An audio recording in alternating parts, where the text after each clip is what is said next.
So today's Q&A has just come in, and today's question is, how much should I exercise if I want to start losing weight? Now, unfortunately, like many questions we get asked in this industry, it depends.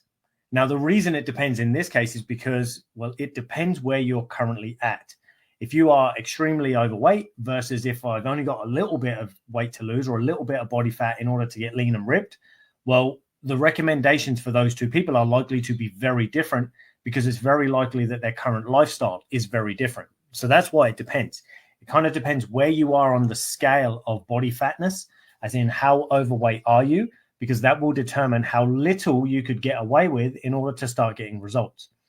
So for example, let's say you're 30% or above, which would technically be classified as obese for the average man. So we've got 30% body fat, you're overweight. Now, it's safe to say that for the average person in that category, they're likely to not be very active and they're likely to not have a very good diet.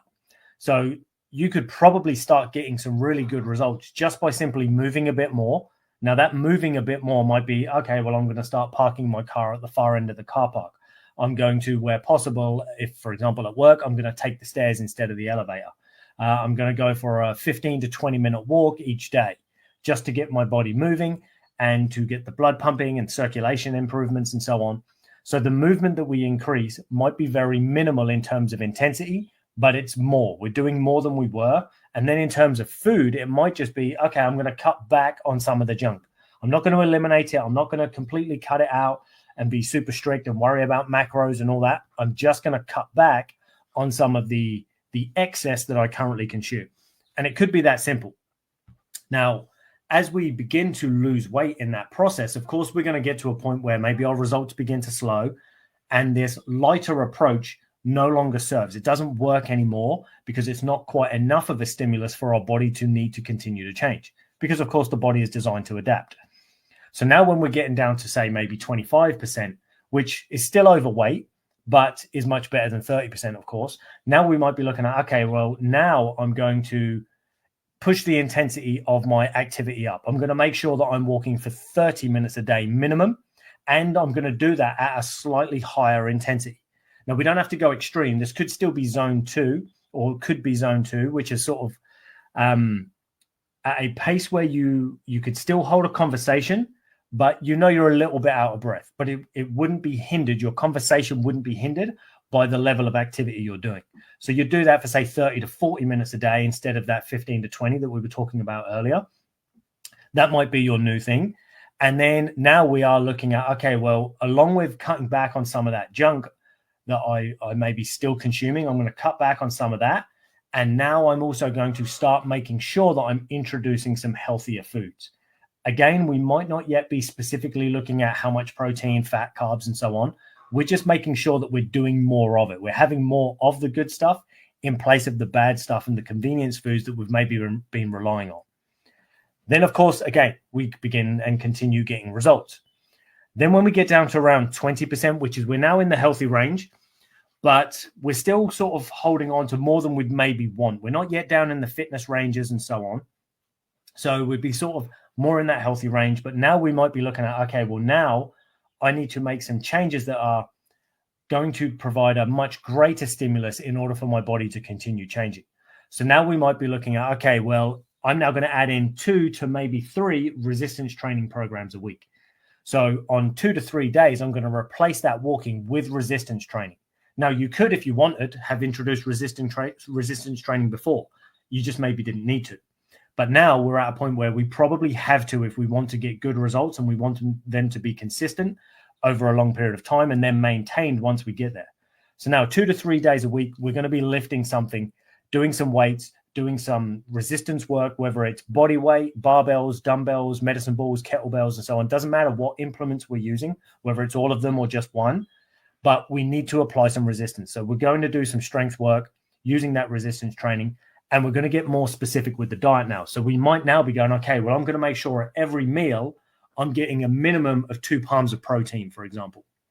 Now, getting that 2 palm size portions of protein per main meal will ensure that I'm getting adequate protein on board to rebuild and repair my body from the effects of the training that I'm doing.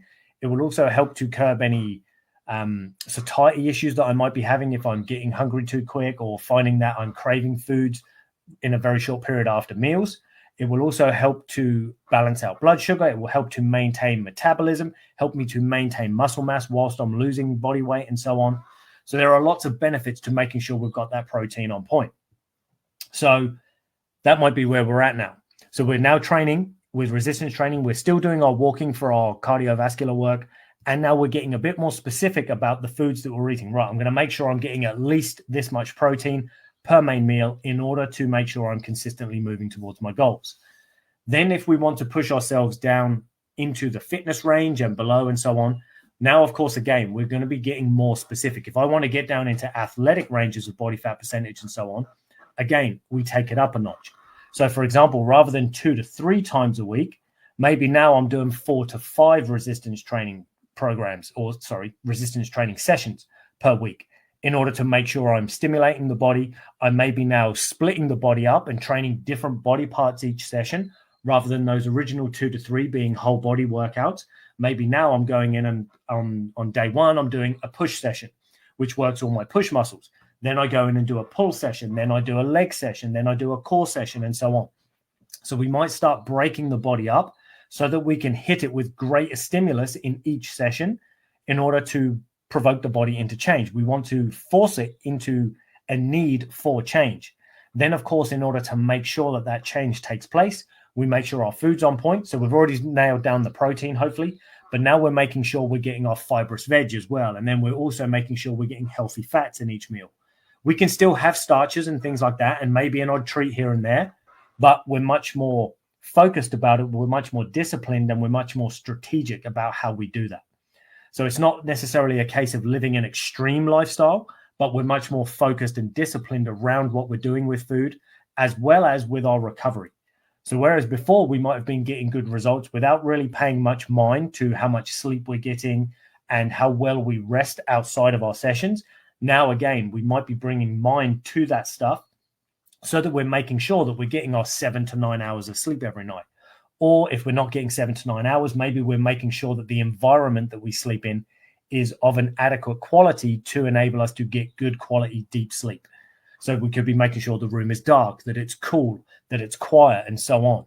Because if it's not, yes, we might be sleeping, but the quality of that sleep might be poor, which then could impair our recovery, which means that's going to then have a knock-on effect in terms of the quality of training that we can do, because we're going to be tired and not feel up to it and so on. So our body's not necessarily going to get the results that it possibly could if we're now not taking a focus on making sure we're getting adequate rest and recovery, along with a great enough stimulus to continue to provoke our body into change and so on. So that's kind of how we would stage things. Now, of course, we can get into this in much more specific detail if you let me know specifically where you are. So if you come to me and you say, Tyrone, I'm at this current body fat percentage and my body weight is XYZ, how would I now get to the next stage? What specific things should I do? Then, of course, I can get back to you with more specific information on how we would do that based on you, your lifestyle, and so on. So if that's something you'd like to know and like for me to answer, just drop me a comment below, or of course, reach out to me in the DMs. Ask me your questions and I will get them answered as soon as I can. But if not, as I say, when you're far away from the goal, it's like, oh, I want to be super lean. Cool, you can get there. But if you're quite far away, there's no need to do anything too fancy, too drastic. You just want to make small changes. And then as you go through each of the stages of body fat level, that's when we start to increase the intensity, so to speak, of what we're doing. We increase our focus, our discipline as we move closer to the goal, because it's going to take greater discipline and greater focus and greater specificity of the habits and actions that we're going to take on a daily basis. So as I mentioned, guys, if you have any questions or you want me to answer anything specific to yourselves and where you're currently at, drop your comments below or reach out to me in the DMs and I will get them answered for you as soon as I can. Take it easy, people, and I shall chat to you soon.